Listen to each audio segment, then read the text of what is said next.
नमस्कार दोस्तों, आपका स्वागत है हमारे चैनल कोर्स नॉलेज ऑफिशियल। आज हम देखेंगे द ग्रेट अपराइजिंग 1857 में जो हुआ था। ये स्टार्ट कहाँ से हुआ था? ये स्टार्ट हुआ था मेरठ से। फिर अब जो ये इसकी डेट क्या थी जब स्टार्ट हुआ, तो इसकी डेट थी 10 मई 1857। फिर प्लेस हमके भैया कहाँ? तो मेरठ ही होगा। लेकिन हमके भैया स्टार्ट तो मेरठ से हुई थी, लेकिन लखनऊ, कानपुर, फैजाबाद, है ना, और दिल्ली, अलग अलग स्थान पर अलग अलग क्रांतिकारी यहाँ पर पार्टिसिपेट कर रहे थे। यानी कि अंग्रेजों का क्या कर रहे थे? अंग्रेजों का सामना कर रहे थे, फेस कर रहे थे। तो रिबेलियंस कौन कौन से आते हैं? देखो, पहली बात तो हम लिखेंगे इसका प्लेस का मतलब लखनऊ, कानपुर। लखनऊ के बाद लल्ला कौन आएगी? कानपुर आएगी। झांसी आती है, झांसी में रानी लक्ष्मीबाई। झांसी। बहादुर शाह जफर कहाँ से लड़े थे? दिल्ली से। दिल्ली आ गई। और इसके बाद में क्या आएगा? फैजाबाद,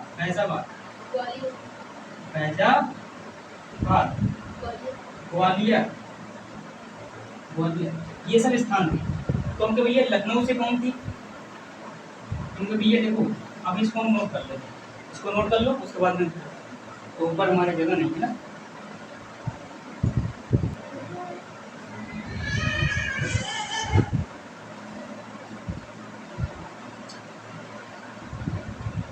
तो बेटा लखनऊ से कौन था?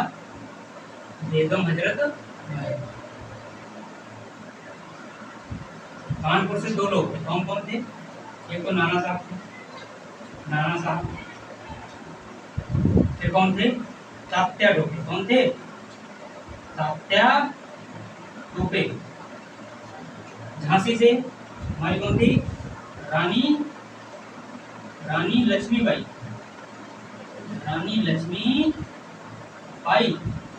दिल्ली से कौन थे? बहादुर शाह जफर।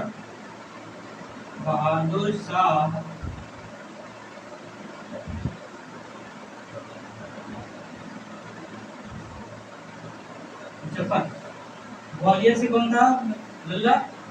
ग्वालियर और झांसी दोनों से रानी लक्ष्मीबाई। कौन थी? रानी लक्ष्मीबाई। ठीक है। अवध से कौन था?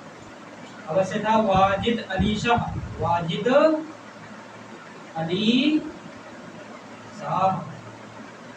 ठीक है, वाजिद अली शाह। अब रानी ऑफ झांसी किसको कहते हैं? रानी लक्ष्मीबाई को कहते हैं। इतना भी ध्यान रखना। तो 1857 में भैया द ग्रेट अपराइजिंग जो उठता हुआ एक आंदोलन था, रेवोल्यूशन था, विद्रोह जो था, वो उसकी शुरुआत कब हुई थी? 10 मई 1857 को हुई थी। कहाँ से हुई थी? मेरठ से हुई थी। ठीक है, डेट भी याद रखना है, कहाँ से स्टार्टिंग होती है ये भी ध्यान रखना। ठीक है। अब उनके भैया देखो, जब स्टार्टिंग हो गई तो अलग अलग प्लेस से स्टार्टिंग हुई, तो मेरठ से, लेकिन अलग अलग सिटी से अलग अलग लोगों ने अंग्रेजों का दमन करने के लिए क्या किया था? अपने अस्त्र शस्त्र उठा करके उनका सामना किया था। तो भैया लखनऊ से बेगम हजरत महल ने क्या किया? सामना किया अंग्रेजों का। कानपुर में नाना साहब जी थे और तात्या टोपे, दो लोग मिलकर के जब सामना कर रहे थे। झांसी से रानी लक्ष्मीबाई कर रही थी। दिल्ली में कौन कर रहा था? बहादुर शाह जफर जी कर रहे थे। और ग्वालियर में रानी लक्ष्मीबाई। वो खूब लड़ी मर्दानी व तो झांसी वाली रानी, है ना। अवध में कौन था? वाजिद अली शाह जी थे। तो ये सब हमको याद रखना पड़ेगा, क्योंकि एग्जाम पॉइंट ऑफ व्यू से बहुत ही इंपॉर्टेंट है। ये क्वेश्चन जरूर आता है कि कानपुर में कौन था, झांसी में कौन था, ग्वालियर में कौन था, अवध में कौन था, दिल्ली से कौन था।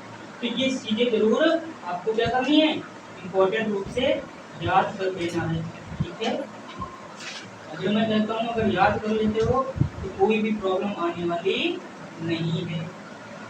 ठीक है।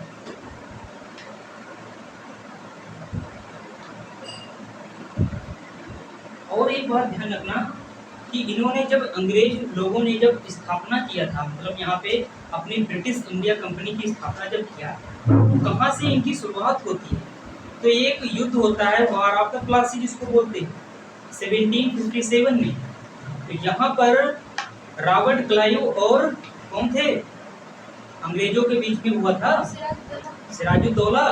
तो क्लाइव और सिराजुद्दौला के बीच में जो युद्ध हुआ था, यही से ब्रिटिश लोगों ने क्या किया, अपनी कंपनी को संस्थापित कर लिया था। उसके बाद में 1764 में क्या होता है लल्ला, बक्सर का युद्ध होता है, वार ऑफ बक्सर। फिर उसके बाद में ये किसके बीच हुआ था, मीर कासिम और रॉबर्ट क्लाइव और शाह आलम द्वितीय थे। अवध के कौन थे, अवध के हमें अभी लिखाया, अवध के वाजिद अली शाह। ये तीन लोग एक तरफ से और बक्सर में हेक्टर मुनरो एक तरफ से, अंग्रेज की तरफ से। क्योंकि ये वाजिद अली शाह, शाह आलम सेकंड और बहादुर शाह जफर, ये सब तीन लोग एक तरफ से और एक तरफ से कौन था, अंग्रेज का हेक्टर मुनरो। इनके बीच में 1764 में बक्सर का युद्ध होता है, वार ऑफ द बक्सर इसको बोलते हो। उसके बाद में 1765 में इलाहाबाद की संधि होती है, जिसको तुम क्या बोलते हो, हाँ, ट्रीटी ऑफ इलाहाबाद जिसको बोलते हो। तो वहीं से ये चीज निकल के आती है। फिर 1757 में 1757 में तुम्हारा जो है प्लासी का युद्ध होता है। और 100 साल के बाद में, ये मेरा इसलिए बता रहा हूँ क्योंकि ये उससे कनेक्ट हो पा रहा है। 1857 का ग्रेट अपराइजिंग उठता हुआ जो आंदोलन है, ये 1777 से 100 साल के बाद में हमारा जो है स्टार्टिंग होती है, वो भी मेरठ से होती है। 10 मई 1857 को 1757 में प्लासी का युद्ध होता है और 100 साल के बाद में हमारी जो है ये क्रांति की शुरुआत होती है। तो इतना बात ध्यान रखना कि कहाँ कहाँ से कौन चीज कौन लड़ते हैं, ठीक है।